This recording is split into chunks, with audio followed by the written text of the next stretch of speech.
Bismillahirrahmanirrahim. Assalamualaikum warahmatullahi wabarakatuh.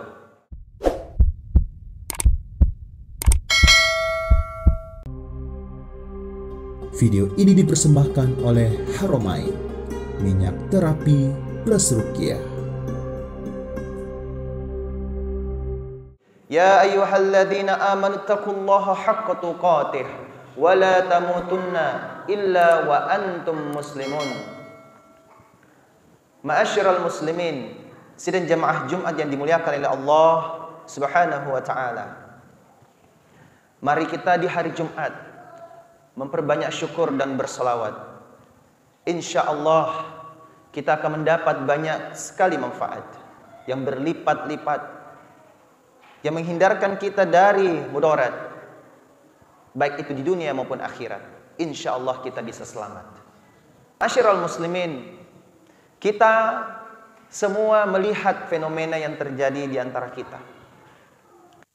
Berlomba-lomba dalam amal soleh di bulan suci Ramadan maupun di luar bulan suci Ramadan. Tentu kita ingin mempertahankan amal-amal yang telah kita lakukan. Kita mempertahankan amal sedekah kita. Kita mempertahankan amalan sholat sunnah kita. Kita mempertahankan bacaan Quran kita. Tentu itu semua kita ingin lakukan secara rutin dan konsisten, istiqomah, kontinu, tidak berhenti. Maka ada kabar gembira dari Rasulullah sallallahu alaihi wasallam bagaimana orang-orang yang telah mengikuti Nabi sallallahu alaihi wasallam adalah generasi terbaik, para sahabat Rasulullah. Tentu mereka semua ini punya amal-amalan yang menjamin mereka. Ada banyak sekali kisah-kisah para sahabat Nabi sallallahu alaihi wasallam radhiyallahu anhum, mereka dijamin masuk surga. Jangankan Nabi, sahabatnya pun ternyata banyak di antara mereka yang dijamin masuk ke dalam surga.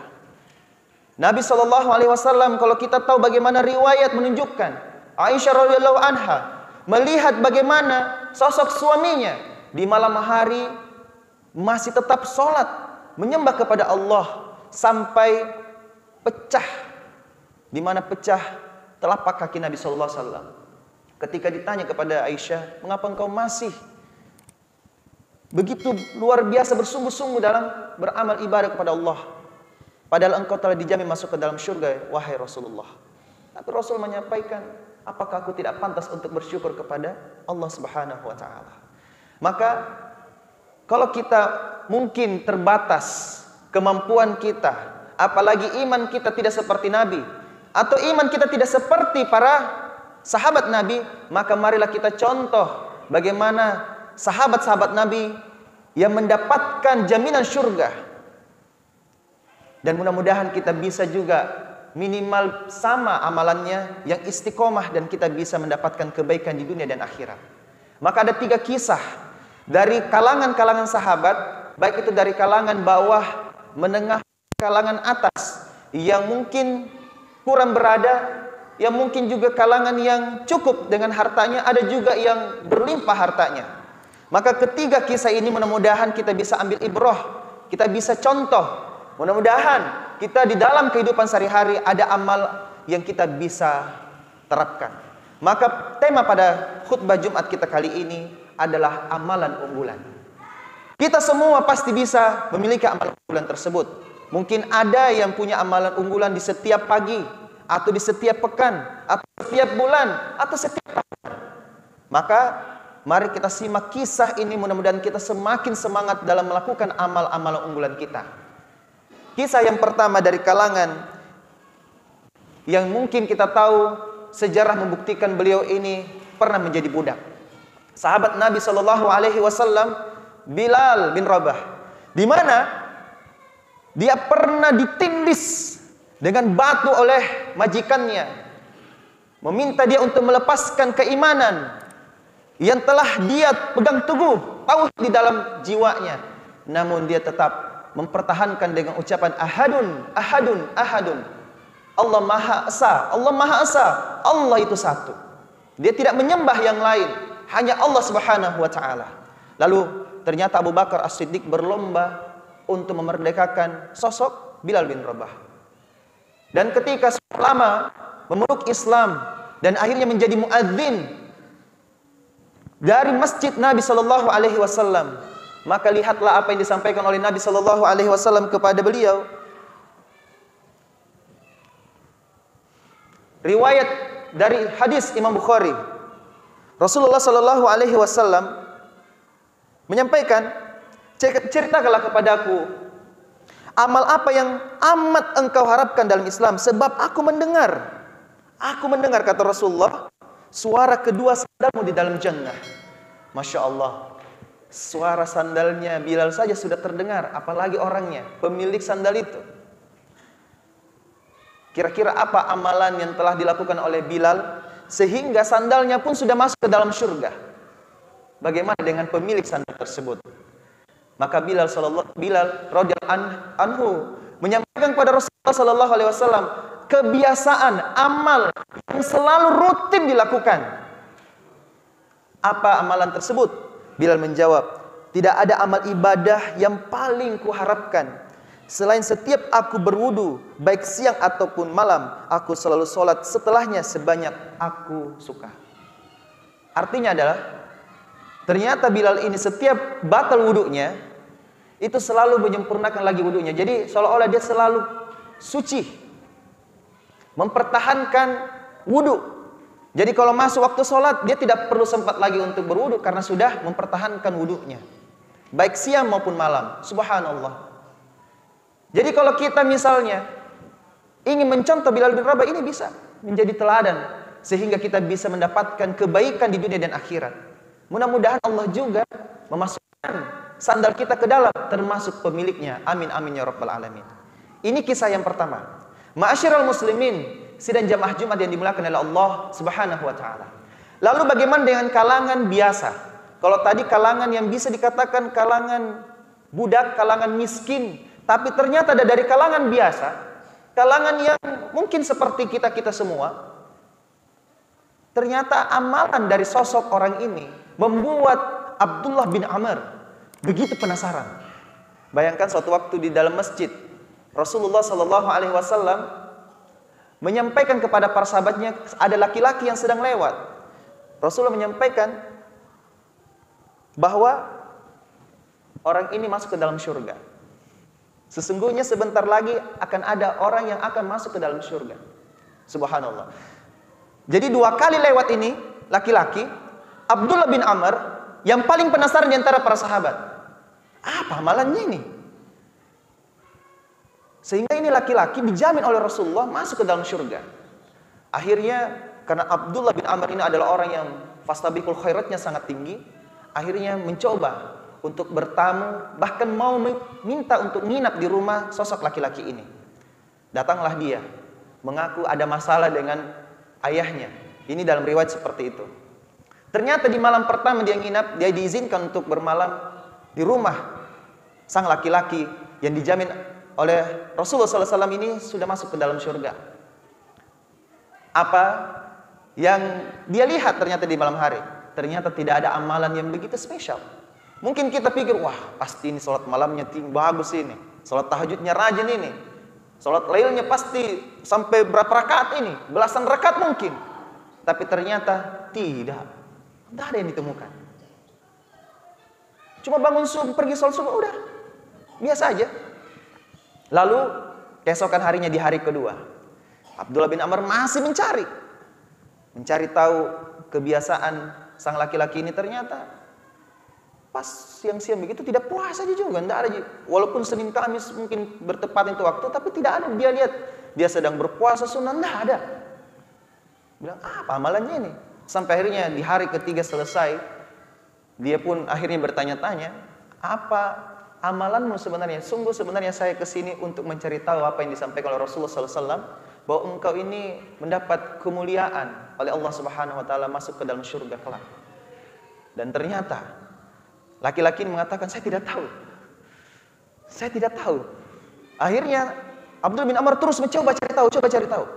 Siapa tahu kira-kira engkau ingat-ingat, apa kira-kira amalanmu? Saya lihat engkau tidak rajin sholat sunnah di malam hari, sholat tahajud, siang juga tidak berpuasa, ya biasa-biasa aja. Bilang, itu juga saya tidak tahu.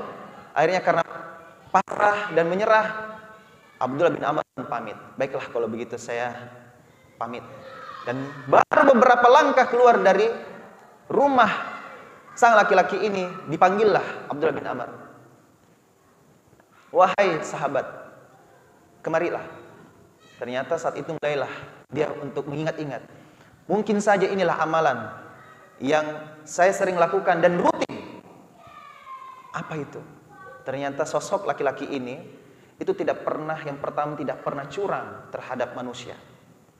Lalu yang paling unggul di antara yang dia sebutkan ini adalah dia setiap malam selalu dia melihat di bayangannya orang-orang yang dia temui di hari itu.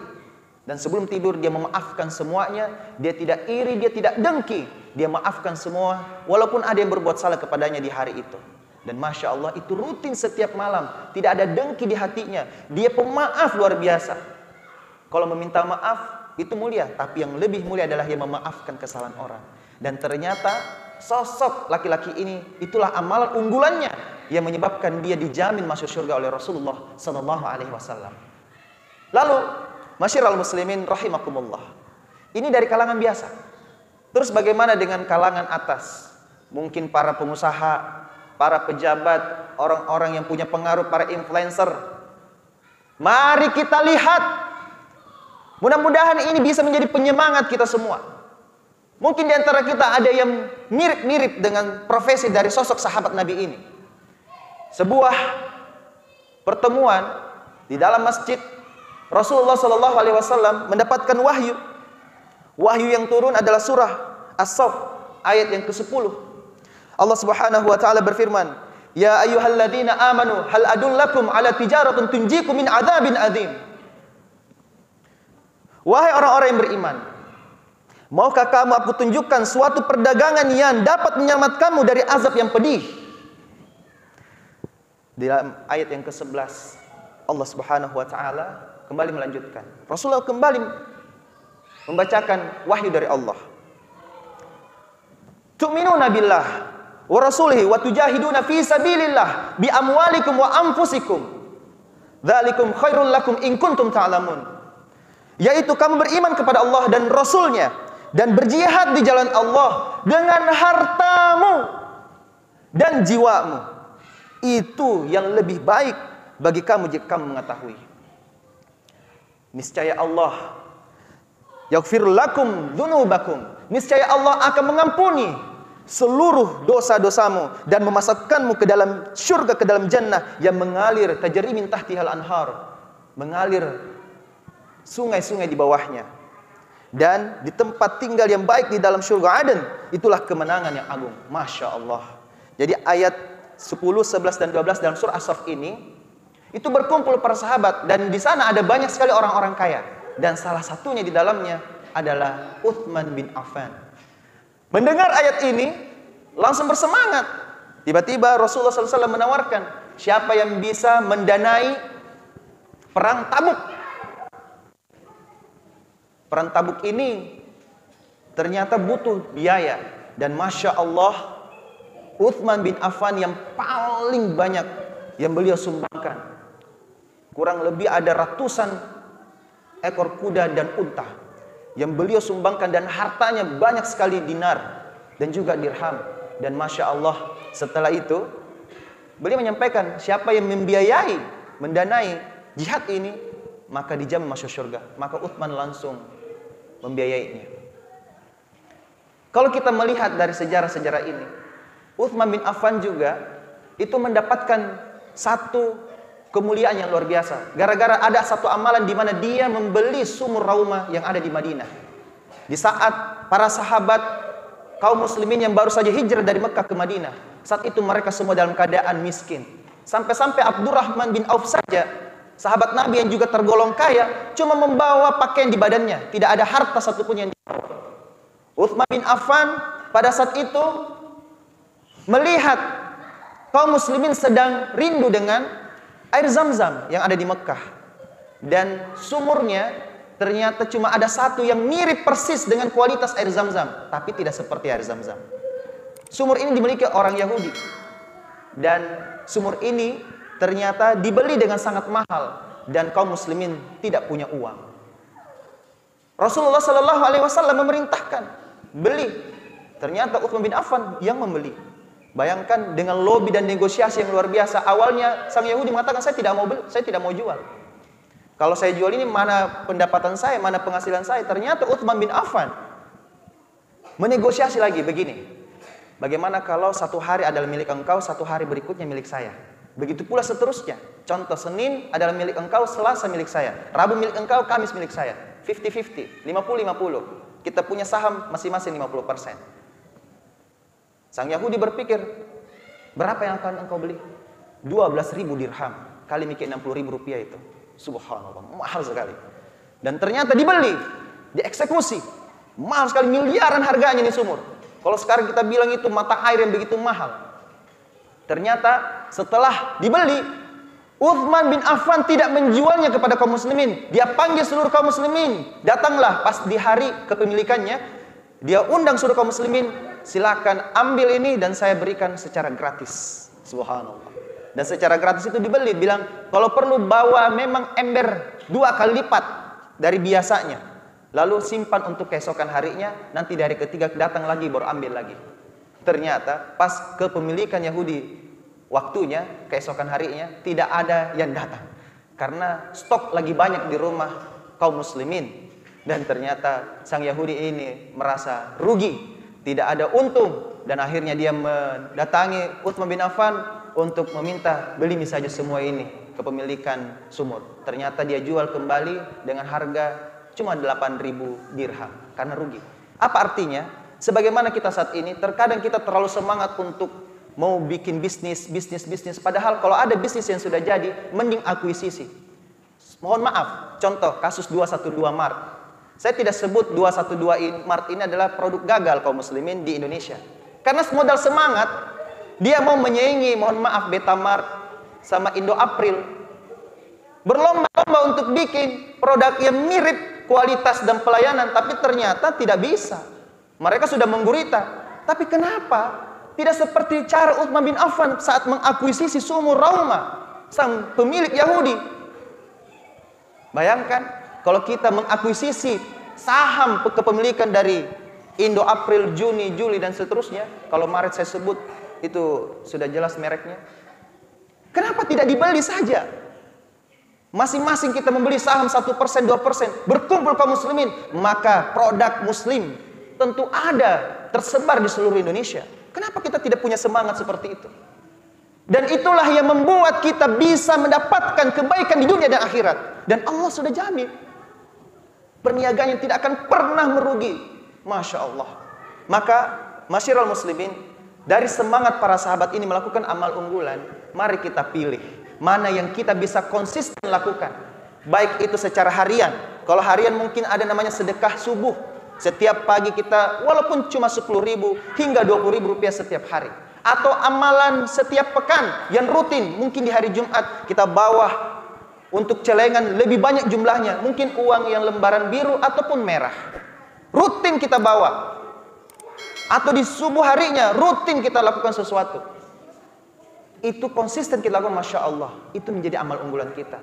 Baik itu dalam bentuk sedekah, puasa sunnah, maupun sholat sunnah. Dan amal yang lainnya. Berbakti kepada kedua orang tua, memuliakan mereka, selalu mengajak traktir misalnya setiap pekan atau setiap bulan kepada orang tuanya atau sahabatnya mungkin. Dia niatkan betul bahwa ini akan menjadi amal rutin sampai saya meninggal dunia. Hingga kita meninggal dunia, bawa semangat itu, masyiral muslimin. Yakin dan percaya amal unggulan inilah yang kita bisa bawa di hadapan Allah. Mungkin kita tidak bisa melakukan 100% sunnah, tapi ingatlah kaidahnya. Kalau kita tidak bisa mengamalkan sepenuhnya, jangan tinggalkan sepenuhnya. Amalkan semampunya. Karena Allah tidak membebani kita. La yukallifullahu nafsan illa wus'aha.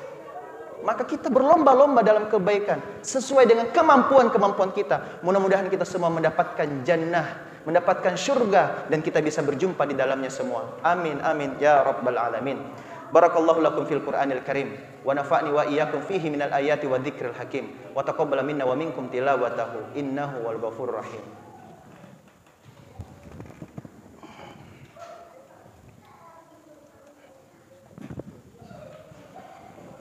Alhamdulillahi wa kafa. Wassalatu wassalamu ala rasulil mujtaba Sayyidina wa habibina wa syafi'ina wa maulana Muhammadin Mustafa wa ala alihi wa ashabihi wa dhurriyyatihi wa kulli man ittaba'al huda. Asyhadu an la ilaha illallah wahdahu la syarikalah wa asyhadu anna Muhammadan abduhu wa rasuluhu la nabiyya wa la rasula ba'da. Qala Allah ta'ala fi kitabihil karim, a'udzu billahi minasyaitonir rajim. Ya ayyuhalladzina amanu taqullaha haqqa tuqatih wa la tamutunna illa wa antum muslimun. Tsumma qala innallaha wa malaikatahu yusholluna 'alan nabi ya ayyuhalladzina amanu shallu 'alaihi wa sallimu taslima. Mari kita semua menundukkan pandangan kita berdoa kepada Allah, semoga kita bisa mendapatkan istiqomah di hati kita. Semoga kita bisa diberikan hidayah dan inayah untuk terus berada konsisten di dalam agama Allah. Bisa mencontoh Bilal bin Rabah yang tak pernah putus wudunya. Bisa mencontoh Abu Bakar As-Siddiq yang menyedekahkan hartanya untuk Islam. Bisa seperti Zaid bin Thabit radhiyallahu anhu menulis teks Al-Quran dan ternyata kita bisa mencontoh, bisa cetak Al-Quran atau menyebarkan Al-Quran, bersedekah dengan Al-Quran. Bisa mencontoh Ibnu Abbas yang mencintai ilmu pengetahuan, yang rajin belajar. Dan bisa mencontoh Uthman bin Affan yang dermawan walaupun dia sosok yang pemalu. Allahumma salli wa sallim ala Muhammad wa ala ali Muhammad kama sallaita ala Ibrahim wa ala ali Ibrahim wa barik ala Muhammad wa ala ali Muhammad kama sallaita ala Ibrahim wa ala ali Ibrahim fil alamin innaka Hamidum Majid. Allahumma ighfir lil muslimina wal muslimat wal mu'minina wal mu'minat wal ahyahi minhum wal amwat innaka samiun qaribun mujibud da'wat. Allahumma ighfir lana wa liwalidayna warhamhuma kama rabbayani shighara. Rabbana dhalamna anfusana wa illam taghfir lana wa tarhamna lanakunanna minal khasirin. Rabbana hab lana min azwajina wa dhurriyyatina qurrata a'yun waj'alna lil muttaqina imama. Rabbana atina fid dunya hasanah wa fil akhirati hasanah wa qina adzaban nar. Subhana rabbika rabbil izzati amma yasifun wassalamun alal mursalin walhamdulillahi rabbil alamin. Aqimus shalah.